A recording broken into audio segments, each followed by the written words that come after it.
We like to view the idea of family as an unquestionable concept. We see the connection with our birth and the inner universal significance of this among the strange survival durations of life, held as a collective. This is why we stand by the phrase "blood is thicker than water," as somehow, through our conceptualizations, we understand that those who share the same blood from the same DNA are above a fellow stranger. The strangeness of this is that our family members are factually no different from any other stranger in relationship to their self-consciousness when socializing with yet another stranger, since they are also from a family and have the same view of what family means. As a collective, we all abide under this family business. We base our aspirations to push forth and survive in the world in the company of this family as an unquestionable form of proceeding. In the same way that a stranger must endure the thorough suffering of the world alone and die on their own, so too does each member of our family. And yet, the significance of treatment during their death from natural causes and the social significance is universally the same for everyone. In terms of the finite duration of a human's life, the expiry, being the most elaborate of courses, to the living essence of the animal, is treated identically across the world. Everyone understands the severity of death, grief, and the sadness that follows, and in this time span of experience, everyone who is not a member of the family that has lost someone understands the importance of it and treats it as if they have lost one of their own. The only difference is that grief does not fall upon them. In this sense, it would be far more fitting to apply the term "blood runs thicker than water" to the whole of humanity as family, not just to the locality of personal family. It is true that we all have blood running through our veins, and that there is no element inspiring benefit to applying the term solely to those who share the same blood as another human. Rather, from this metaphorical coating, we have polished the ritual association of our local family as an act of symbolizing something larger than what is physically apparent. We acknowledge it as something to honor in permanence throughout the span of our lives on Earth. Honor, as we know, is something that carries with it a psychic lifespan of its own, and is acquired from carrying the burden of its bond forward, an honor that generates a purpose greater than ourselves. This estimation is where the painting of our values emerges. Every family on Earth began with two strangers meeting, and through the coding of mating, the instinctual process of love is discovered as the binding necessity that fills the void of creature-to-creature interaction. The question of the reason for love is for another time. Once our parents were mere strangers who happened to meet under the spell of attraction, curiosity, and passion. During this time, these two strangers spent time with one another and established some ethereal responsibility for each other's lives, imposed both by nature and an act of will. They created their own establishment with their own creed, privatized for them alone. From this, the entire species of humanity flows, and in correlation to the future outcome of humanity, the essentials of its survival depend upon the same cycle, happening again. But this is not how we treat the word family. When it comes to raising a child, nobody has the answers because there is no definitive answer to how this task will unfold. By default, one is forced to call out the necessary gestures for the flow of direction to manifest clearly across reality.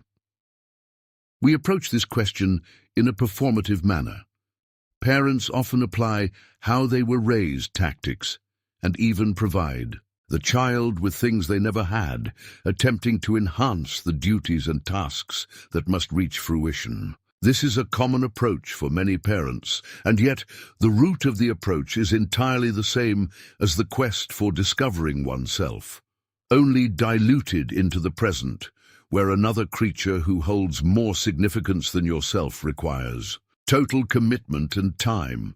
The parent is tasked with the mission to raise a child, all while still facing the personal task of raising themselves. And so, When one looks upon the child, one treats the child as one understands how to treat oneself. From an outward perspective, the parent must obtain some common-grounded theory on how to preserve and maintain the child during its feeble insufficiencies and finite grasp on possible functions. This assertion is rather complemented by an out-of-body experience where the parent must live within the child's spatial awareness as if living inside the child's body. This is the topic of infantile possibility, as born from complete strangers, first secured under a projected understanding of the parent's experience of surviving and enduring the world from their shared experiences. It can also be understood that we have a nature to extract meaning from something that will always happen prior to ourselves painting over it selfishly. There are many cases of strangers growing up with a family where everyone in that family accepted and welcomed the stranger as a member of their tribe. Often, they are treated identically to the offspring of the parents, despite not being connected. At the DNA level, the essence of the individual growing up and being raised among the family is enough for that soul to be secured under their allegiance. In its totality, some will even go so far as to donate organs to these individuals and would sacrifice their life for them, just as parents would not think twice about doing so for their children. Likewise, in the topic of adoption, the custodians of the orphan approach this task with the altruistic desire to love another being and perform the duties that demonstrate the success of this act, as if they were the child's biological parents. In this created understanding, even the orphan will refer to these strangers as mother and father. Family as pragmatic discrepancy. On the surface, the term family is applied throughout life in a weak and simplistic manner. We seem to apply it to prioritize the equilibrium of the biological truth of our birth, extending it to those who share some stake in the same ancestral tree. This is a summary rooted in total materialism, which I use here to represent the material aspect of our psychological application for words that describe strictly physical relations. The nature of the biology of family as a statement is much like a nascent mind, ascribing arbitrary labels to phenomena without grasping their underlying essence or significance. It is a term that leads to contradiction. It states the obvious on the surface, but as we go through life, the meaning of it, this biologically wired family, completely fades away. So we reach the point to ask, what is family? Where are its origins? First, we claim that it is a biological necessity, but this is not the essence of the bond. Many people go through life without contact with their parents, and some even abandon their families after only some years together. Where exactly is the nature of this bond? We believe in the right and concrete fact of family, but as life progresses, the family's trajectory becomes corrupted, and its true unifying substance exists only as societal terminology. Yet again, we find ourselves facing an epistemological error, one spoken as if true, but occurring falsely. Therefore, our true-born family is not as striking to our developmental life motion as it is made out to be. We shift our perspective on our ties to it, confirming that we have come from this tribe. Yet that tribe may not be intact, and further distance has secured the presence of our historical being with our current being. The tribe of the past may have died in our imaginations due to serious clashes of mind and life.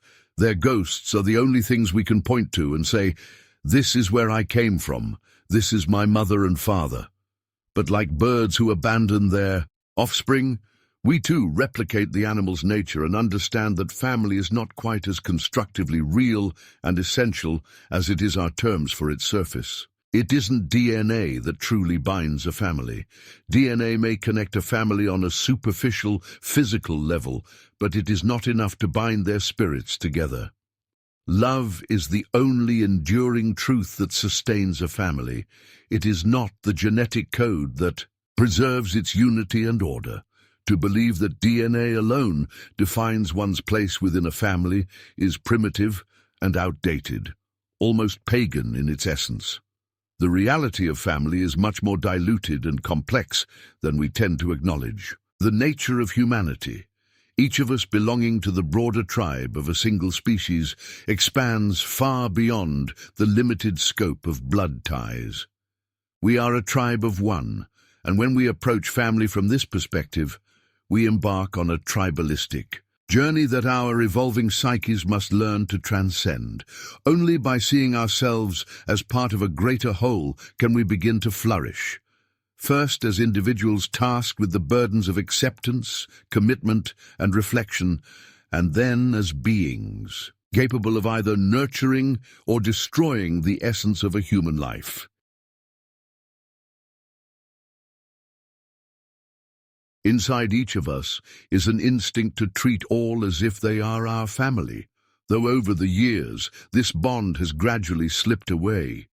Even within our own families, it is more accurate to say that your mother and father are more than just your mother and father. They are your comrades through the agony of the world, through the pain, joy, sadness, grief, and the commitment to suffering and rising above it. To endure the intimate nature of the world begins first with regularly conquering suffering. In this fundamental truth of the human condition, our terminologies for things are weakly coined. It is far more authentic to view parents and family members as fellow sufferers, patients to the magnitude and unpredictability of the disease of existence. Not a sickness in the literal sense, but the essence of the human condition points to the fact that we are endurers of life. When we label things for surface-level understanding, we risk becoming careless, losing the reverence for the wonder and beauty of existence. This broader understanding of family challenges us to move beyond the traditional narrow conceptions and embrace a more profound, all-encompassing vision of human connection.